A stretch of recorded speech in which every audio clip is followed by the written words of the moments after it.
Bismillahirrahmanirrahim. Alhamdulillah kita bersama Kiai Ali Anwar.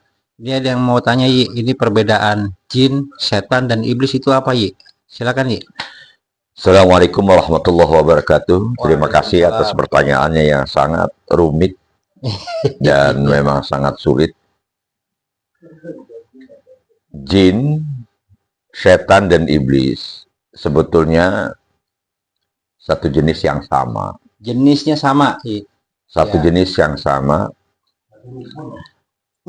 satu rumpun yang sama, hanya istilah dalam keseharian kita ada bermacam-macam.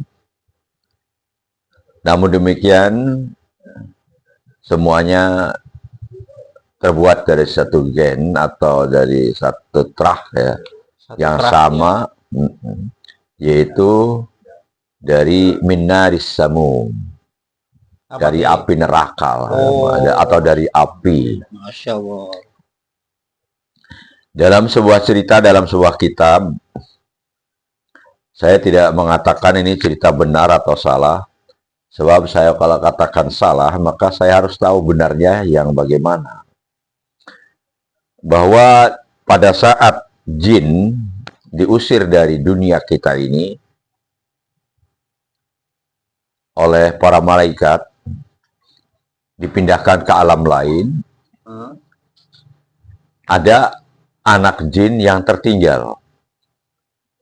Kemudian dalam cerita itu semacam diadopsi lah, dibawa ke surga. Oh, Dan dia termasuk makhluk yang pinter, cerdas. Tapi pada saat Allah menciptakan Nabi Adam, setelah diberi ruh, kemudian diberi ilmu pengetahuan yang banyak, maka keraguan malaikat menjadi hilang.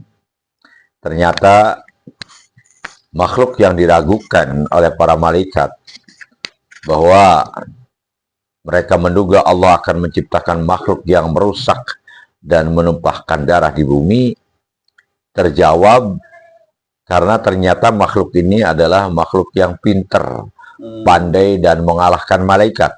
oh gitu. Wa'allama Adam al-asma'a kullaha thumma 'aradahum 'alal malaikah faqala anbi'uni bi asma'i haula in kuntum shadiqin. Apa jawab malaikat? Qalu subhanaka la ilma lana illa ma 'allamtana innaka antal alimul hakim. Maka pada saat itu malaikat diperintahkan oleh Allah untuk bersujud sebagai sujud penghormatan kepada Nabi Adam. Ada satu yang tidak mau sujud, yaitu iblis. Ada yang bilang bahwa iblis itu termasuk golongan malaikat. Sebab ada mustasna minhunya, yaitu para malaikat. Namun demikian, ternyata di dalam istilah istisna itu ada mustasna muttasil, ada mustasna muqati. Dan iblis ini termasuk mustasna muqati. Umpamanya seperti qamal qaum illa himaron. Orang-orang pada berdiri kecuali himar. Himar ini enggak termasuk dalam kelompok orang atau kaum. Oleh karena itu, ada satu pendapat yang mengatakan bahwa itu malaikat. Kalau saya tidak sependapat. Karena dikuatkan oleh Al-Quran, kana minal jinni fa fasaqa an amri rabbi. Satu ayat itu. Yang kedua bahwa para malaikat itu diciptakan dalam sebuah riwayat itu dari nur. Sedangkan jin itu diciptakan dari api, dari apa ya, dari ya pokoknya panasnya api. An-nar as-samum. Jadi iblis, jin, setan itu ya satu klan gitu. Cuma jin itu termasuk makhluk yang diberikan beban, yaitu taklif. Wa ma khalaqtul jinna wal insa illa liya'budun. Jadi jin itu termasuk makhluk yang terkena taklif dan dia akan yang taat dapat pahala dari Allah, yang jahat akan dapat dosa dan masuk neraka. La amla anna jahannama minal jinnati wan nasi ajma'in. Aku akan penuhi neraka jahanam dari golongan jin dan manusia semuanya. Yang dimaksud semuanya ini artinya isi neraka itu yang akan dimasukkan neraka itu dari dua kelompok makhluk Allah itu, yaitu dari kelompok jin dan manusia. Sedangkan hewan-hewan lain tidak ada yang masuk neraka. Dan jin juga ada yang muslim, ada yang kafir. Jin itu ada yang muslim dan ada yang kafir. Pernah suatu ketika Nabi Muhammad siang bolong datang basah kuyup, ditanya oleh Siti Aisyah, ya Rasulullah, apa Anda kejebur gitu, kalau bahasa kitanya ya, jadi naklul afkar. Kata Nabi, tidak, saya tadi baru pulang dari alam jin dan di sana hujan besar. Jadi iblis itu adalah jin pengkhianat atau jin yang kafir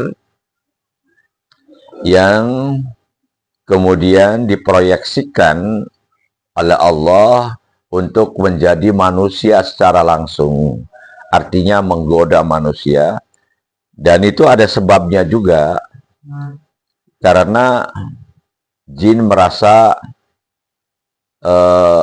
tersaingi kehormatannya, yaitu oleh Adam alaihissalam. Dan jin merasa dia sangat pinter dan sangat tua. Akhirnya hasud kepada Adam, tidak mau tunduk kepada Adam, walaupun itu adalah perintah Allah.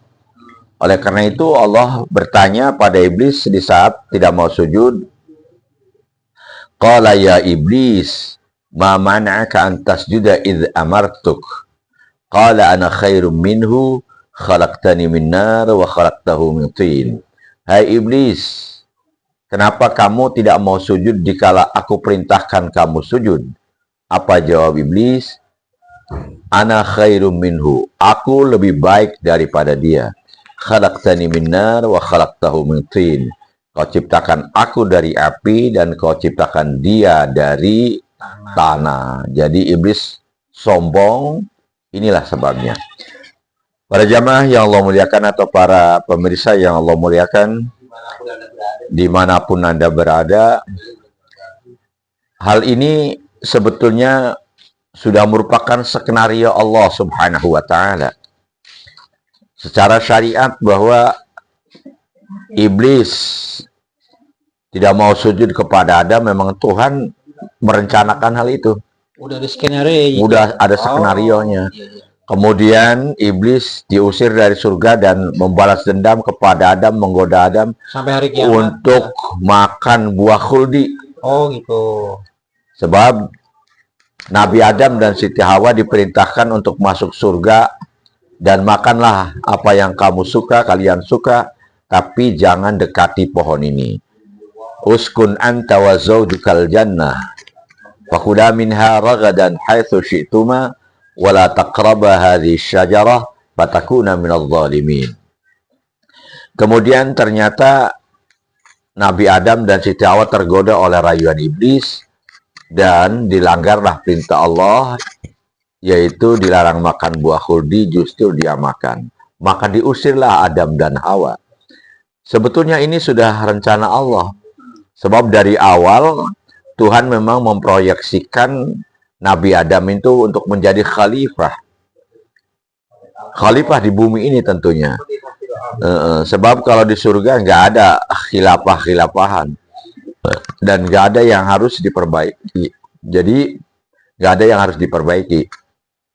Jadi bagaimana caranya kemudian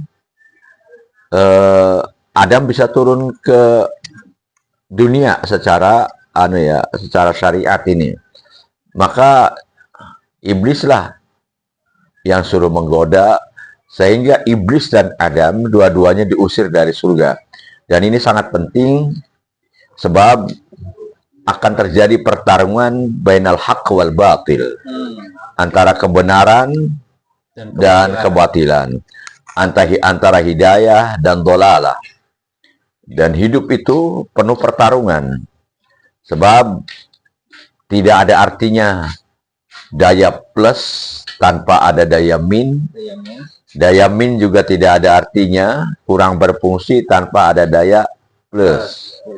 Namun demikian, bahwa untuk bisa berdaya guna, maka harus ada suatu aturan, sehingga tidak bersentuhan langsung antara min dan plus, sebab bisa akan menimbulkan kerusakan, yaitu kebakaran. Maka dibuatlah cara bagaimana supaya antara min dan plus ini bisa kawin, bisa sinergi, sehingga bermanfaat, bisa memberikan sinar, bisa mendinginkan kulkas. Semuanya itu adalah dari atau merupakan sintesa antara tesa dan antitesa yang terjadi. Jadi kalau orang benar semua, sepi dunia ini. Kalau orang jahat semua, hancur juga dunia ini. Oleh karena itu, semuanya itu memang sudah merupakan kudrah dan iradah Allah Subhanahu wa taala. Hada wallahul muwaffiq ila aqwamit thariq.